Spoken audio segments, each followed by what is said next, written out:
తెలంగాణ ఉద్యమంలో ప్రతిష్టాత్మకమైన కాకతీయ యూనివర్సిటీ విద్యార్థులు కీలక పాత్ర పోషించారు. ఉద్యమ కాలంలో వీరి పోరాటాలు, ఆందోళనలు తెలంగాణ రాష్ట్ర సాధనకు బలమైన పునాది వేశాయి. అయితే ప్రత్యేక రాష్ట్రం ఏర్పడిన తర్వాత పరిస్థితి మారిపోయిందనే విమర్శలు వినిపిస్తున్నాయి. గత 2 ప్రభుత్వాలు ఉస్మానియా యూనివర్సిటీ విద్యార్థి నాయకులకు కీలక రాజకీయ పదవులు ఇవ్వగా, ఉద్యమంలో సమానంగా పోరాడిన కాకతీయ యూనివర్సిటీ విద్యార్థి నాయకులను మాత్రం పూర్తిగా పక్కన పెట్టారని విమర్శలు వెలువెత్తుతున్నాయి. ఈ క్రమంలో ప్రముఖ తెలంగాణ ఉద్యమకారుడు ప్రొఫెసర్ తిరునారి శేషుతో మా Warangal special correspondent Perumandla Venkat face to face. Welcome to A1 TV. మనం ఇలా కాకతీయ యూనివర్సిటీలో ఉన్నాము. కాకతీయ యూనివర్సిటీ ప్రొఫెసర్ తిరునారి శేషు ఉన్నారు. తెలంగాణ ఉద్యమకారుడు. తెలంగాణ ఉద్యమం కొరకు చాలా ముందడుగులో ఉన్నాడు. కాకతీయ యూనివర్సిటీకి తెలంగాణ ఉద్యమంలో కీలక పాత్ర పోషించాడు. కానీ మనకు పదవులు రావడంలో చాలా వెనుకబడినది. గత ప్రభుత్వంలోనూ ఈ ప్రభుత్వంలోనూ తెలంగాణ ఉద్యమానికి కీలక పాత్ర పోషించిన విద్యార్థులను ఏమాత్రం గుర్తింపు ఇవ్వట్లేదు. ఇవి ఏ విధంగా చూస్తారు తెలుసుకుందాం. మన ముందు తిరునారి శేషు అన్నారు. సార్, మీరు తెలంగాణ ఉద్యమంలో ఉస్మానియా తర్వాత కాకతీయ యూనివర్సిటీ చాలా ముందంజలో ఉంది. కానీ కాకతీయ యూనివర్సిటీ విద్యార్థులకు ఎలాంటి రాజకీయ అవకాశాలు రావట్లేదు. దీన్ని ఏ విధంగా చూస్తారు మీరు? వెంకటేశ్వర్ గారు, తెలంగాణ ఉద్యమం జరిగేటప్పుడు విశ్వవిద్యాలయాలు ఉద్యమ కేంద్రాలుగా బాసిల్లాయి. ఉద్యమ కేంద్రాలంటే మరీ ముఖ్యంగా ఉస్మానియా యూనివర్సిటీ, కాకతీయ యూనివర్సిటీ ఉద్యమాన్ని సజీవంగా నిలపటంలో కీలకమైనటువంటి పాత్ర పోషించాయి. తెలంగాణ ఉద్యమంలో ముందు వరుసలో నిలబడి పోరాటం చేసింది, క్రియాశీలకంగా అగ్రెసివ్గా పోరాటం చేసింది సమైక్యాంధ్ర ప్రభుత్వం పైన విశ్వవిద్యాలయంలో ఉన్నటువంటి విద్యార్థులే. వాళ్ళ ఉద్యమానికి లొంగి అనేక సందర్భాల్లో ఉస్మానియా యూనివర్సిటీలో పెట్టినటువంటి సభలు కానీ, కాకతీయ యూనివర్సిటీలో పెట్టినటువంటి పొలికేక లాంటి సభలు కానీ మొత్తం రాష్ట్రం దృష్టిని ఆకర్షించాయి, దేశం దృష్టిని కూడా ఆకర్షించాయి. ఆ రోజు ఉద్యమాన్ని నడపటంలో విద్యార్థి నాయకత్వము ఎంత బలంగా పనిచేసిందో మనకు కనపడింది. అంటే విద్యార్థులలో నాయకత్వపు శక్తిని తెలంగాణ ఉద్యమం వెలికి తీసిందనేటటువంటి విషయం చాలా స్పష్టం. మనకి ఆ ఉద్యమం నేర్పినటువంటి ఒక పాఠం. అయితే తెలంగాణ రాష్ట్రం వచ్చిన తర్వాత కొత్తగా ప్రభుత్వం ఏర్పాటు బీఆర్ఎస్ ప్రభుత్వంలో ఉస్మానియా యూనివర్సిటీలో ఉన్నటువంటి విద్యార్థి నాయకులకు ఎమ్మెల్యేలుగా, ఎంపీలుగా ఇంకా కొన్ని రాజకీయ పదవులు దక్కాయి. వాళ్ళకి మంచి అవకాశాలు దక్కాయి. పూర్తి స్థాయిలో దక్కకపోయినా కానీ బట్ కంపేర్టివ్లీ అదర్ యూనివర్సిటీస్తో పోలిస్తే ఉస్మానియా యూనివర్సిటీలో ఉన్నటువంటి విద్యార్థి నాయకులకు కొంతమేరకు మంచి అవకాశాలే దక్కాయనేటటువంటి అభిప్రాయం అయితే ఏర్పడింది. కానీ కాకతీయ యూనివర్సిటీకి అప్పుడు అన్యాయం జరిగింది కేసీఆర్ ప్రభుత్వంలో, ఇప్పుడు కూడా అన్యాయం జరిగింది అనేటటువంటి ఒక అభిప్రాయం అయితే చాలా స్పష్టంగా కనపడుతుంది. ఎందుకంటే కాకతీయ యూనివర్సిటీలో ఏ విద్యార్థి ఉద్యమ నాయకుడికి కూడా రాజకీయపరమైనటువంటి ఉన్నతమైన పదవి, గుర్తింపు తగినటువంటి పదవి దక్కలేదు. ఒక్కళ్ళకు కూడా ఎమ్మెల్యేగా అవకాశాలు దక్కలేదు, ఒక్కళ్ళు కూడా ఎంపీలుగా అవకాశం దక్కలేదు. ఇక మంత్రులు అంటే సరే అవి అసలే దక్కలేదు. ఒక్క విద్యార్థి నాయకుడికి మాత్రం, అది కూడా డిజాబిల్డ్ కోటాలో ఒక రాష్ట్ర స్థాయి చైర్మన్, కార్పొరేషన్ చైర్మన్ పదవి దక్కింది. అది ఒక్కటి దక్కింది. తర్వాత ఒక్కళ్ళిద్దరు విద్యార్థి నాయకులకు కార్పొరేటర్లుగా పోటీ చేసేటటువంటి అవకాశం దక్కింది. అది కూడా విశ్వవిద్యాలయ ఉద్యమ నాయకులుగా కాకుండా వాళ్ళ సామాజిక నేపథ్యము, వాళ్ళ బలము, సొంత వ్యక్తిగతమైనటువంటి బలంతో ఆ అవకాశాలు దక్కాయి తప్ప ఈ కోటాలో అయితే దక్కలేదు అనేటటువంటి విషయాన్ని మనం గమనించాలి. కాబట్టి అటు ఉస్మానియా విశ్వవిద్యాలయానికి దక్కాల్సినంత గౌరవము, అవకాశాలు దక్కలేదు.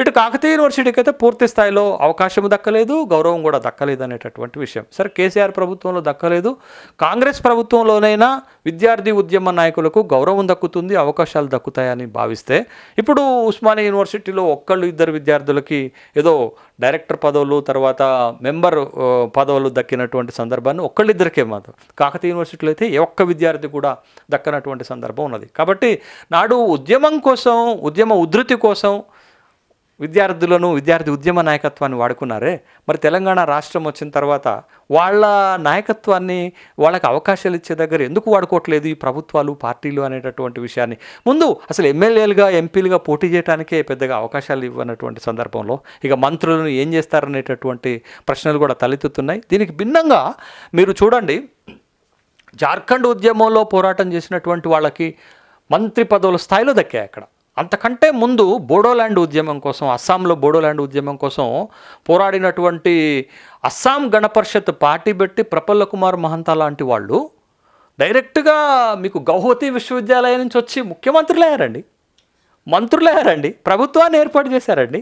అంత స్థాయిలో ఉద్యమానికి ఆ రాష్ట్రాల్లో గౌరవం దక్కితే మరి తెలంగాణ ఉద్యమం అంతకంటే గొప్ప ఉద్యమం కదా, అక్కడికంటే ఉధృతంగా కొనసాగిన ఉద్యమం కదా.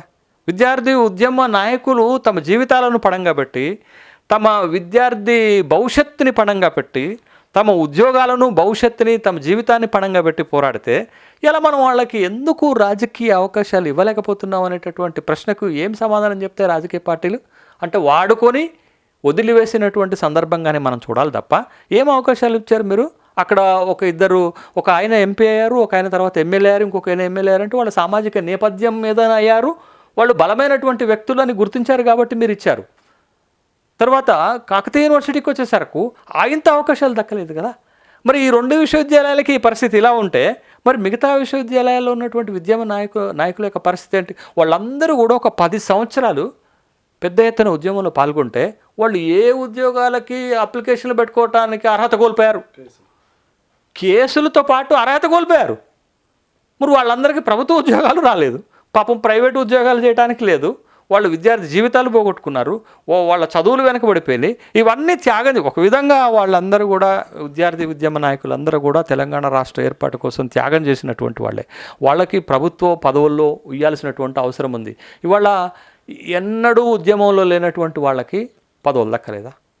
సరే, నేను ఒక అడుగు ముందుకేసి అంటున్నాను, విమర్శ కాదు, కానీ వాస్తవాలు మనం మాట్లాడుకునేటప్పుడు కొంత కఠినంగా ఉంటే, ఇప్పుడు తెలంగాణ ఉద్యమంలో లేడు అని అందరూ అంటున్న రేవంత్ రెడ్డి ముఖ్యమంత్రి కాలేదా?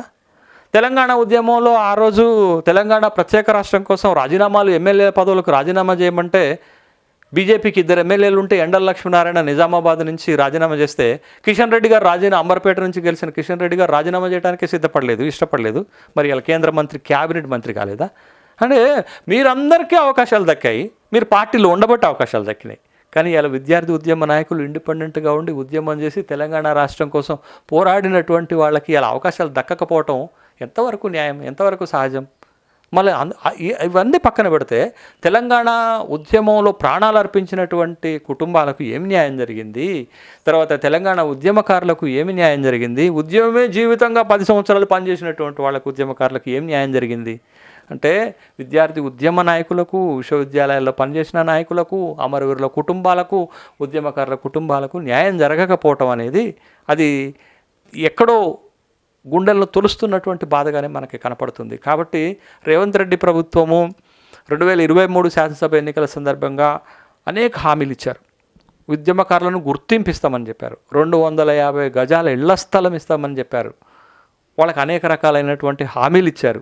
బట్ ఏ ఒక్క హామీని కూడా ఇంతవరకు 2 సంవత్సరాలు దాటినప్పుడు కూడా నెరవేరలేదు. కాబట్టి నేను అడుగుతున్నది ఏంటంటే, విశ్వవిద్యాలయాల్లో జాకులు ఏర్పాటు చేసి ఉద్యమ అజెండాని భుజాన వేసుకొని పనిచేసినటువంటి కీలకమైనటువంటి విద్యార్థి నాయకులకు ప్రభుత్వాల్లో భాగస్వామ్యం కల్పించాల్సిన అవసరం ఉంది. ఎన్నికల్లో పోటీ చేయడానికి అవకాశం ఇవ్వాల్సిన అవసరం ఉంది. వాళ్ళని గెలిపించుకోవాల్సినటువంటి అవసరం ఉంది. వాళ్ళ స్థాయిని పెంచాల్సిన అవసరం ఉంది. వాళ్ళ రాజకీయాల్లో వారసులకే పదవులా, వారసత్వానికే పదవులా? మీ కొడుకులు, కూతుళ్ళు, మీ బిడ్డలందరూ కూడా రాజకీయాలు. ఇటీవల జరిగినటువంటి మున్సిపల్ ఎన్నికల్లో నేను పేర్లు చెప్తే బాధపడి వస్తారు, కానీ ఒక కీలకమైన పదవుల్లో ఉన్నటువంటి నాయకుడు 24 సంవత్సరాల బిడ్డకు కూడా మున్సిపల్ చైర్మన్ పదవి వచ్చింది. అంతకంటే వారసత్వం అంత బలమా? ఉద్యమానికి లేదా? ఉద్యమం త్యాగం చేసిన విద్యార్థులకు లేదా? తమ విద్యార్థి భవిష్యత్తునే పోగొట్టుకున్నటువంటి విద్యార్థి ఉద్యమ నాయకులకు మీరు చేసిన న్యాయం ఏందని అంటే, ఇప్పుడు నేను చూపించిన ఉదాహరణ చూపించగలుగుతారా మీరు? లేదు కదా. మరి ఏం చేయాలా? కాబట్టి ప్రభుత్వాలు, పార్టీలు తమ వైఖరి, దృక్పథాన్ని మార్చుకోవాలి. కనీసం విద్యార్థి నాయకులకు నామినేటెడ్ పదవుల్లో అవకాశం అన్న ఇవ్వాలి. మీ పార్టీలో పనిచేసిన విద్యార్థి ఉద్యమ నాయకులకి ఇవ్వట్లేదు. ఇంకా జాకులలో పనిచేసిన ఉద్యమ నాయకుల పరిస్థితి ఏంది పాపం? ఇవాళ విశ్వవిద్యాలయాల్లో జాకులు ఏర్పాటు చేసి ఏం తక్కువ స్థాయి పోరాటం చేశారా? ఇలా వాళ్ళు ఉద్యమ ఘట్టాలన్నీ ఒక్కొక్కటి తీస్తే కళ్ళకి నీళ్ళు వస్తున్నాయి. అరే, ఇన్ని 100 కేసులు పెట్టుకొని పిల్లలు ఇంత గొప్ప ఉద్యమాన్ని నిర్మించారా? ఇంత భవిష్యత్తును నాశనం చేసుకున్నారా? దేనికోసం? రాష్ట్ర కోసం కదా. రాష్ట్రం వస్తే మా బతుకులు బాగుపడతాయని, మాకు ఉద్యోగాలు దొరుకుతాయని. మరి అంత ఆబ్జెక్టివ్తో నడిచిన ఉద్యమంలో ఆ ఉద్యమకారులను గుర్తించాల్సిన బాధ్యత ప్రభుత్వాలపైన ఉంది. అది కేసీఆర్ చేయలేదు, రేవంత్ రెడ్డి చేయలేదు, ఇద్దరు చేస్తున్నది తప్పు. ఆ తప్పుని సరిదిద్దుకునే అవకాశాలు కూడా వాళ్ళ చేతుల్లో ఉన్నాయి. రాబోయే రోజుల్లోనైనా నామినేటెడ్ పదవుల్లో అవకాశం ఇవ్వండి, ఎమ్మెల్యేలుగా ఎంపీలుగా పోటీ చేయడానికి అవకాశం ఇవ్వండి. ఇవాళ తెలంగాణ రాష్ట్ర క్యాబినెట్లో ఒక్క విద్యార్థి ఉద్యమ నాయకుడన్న ఒక మంత్రి పదవులు ఉంటే అది మీ ప్రభుత్వానికి ఎంత శోభనిస్తుంది చెప్పండి? ఉన్నారా? లేదు కదా. మరి ఎట్లా? కాబట్టి ఆ విధమైన ఆలోచన చేసి ఆ విద్యార్థి ఉద్యమ నాయకులకు అవకాశాలు ఇచ్చినప్పుడే తెలంగాణ ఉద్యమానికి ఒక గౌరవం దక్కుతుందనేటటువంటి అభిప్రాయం కలుగుతుంది.